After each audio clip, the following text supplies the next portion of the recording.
Hello, St. Patrick's and friends of St. Patrick's. I was reading this week in Judges. That's where I'm at in my devotional times, my quiet times. And I'm at the part of Gideon. And Gideon is just really one man, but there's several stories wrapped up in his call to be a judge and what he does.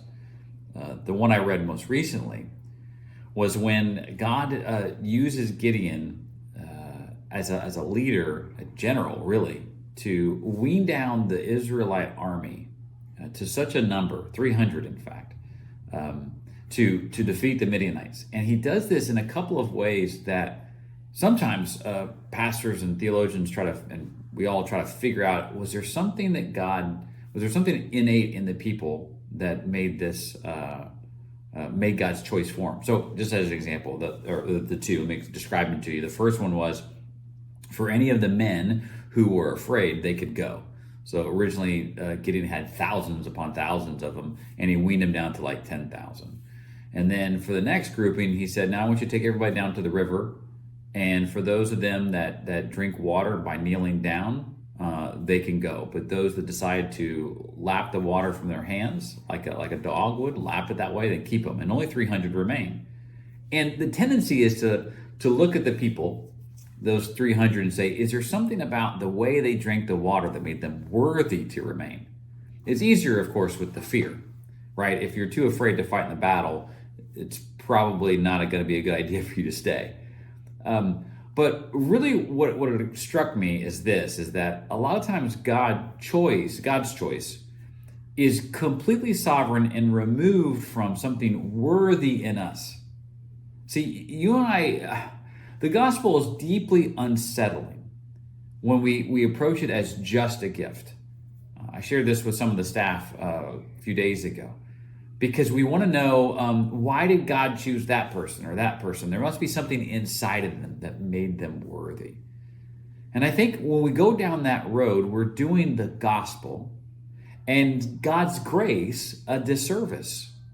It truly is a gift. I also think about during this Christmas season, we were singing songs about the shepherds, right? And they're out in the fields. It doesn't say anything about, like, when God calls the shepherds to come see the newborn king, that there was something worthy in the shepherds themselves to be honored with this privilege to come see him.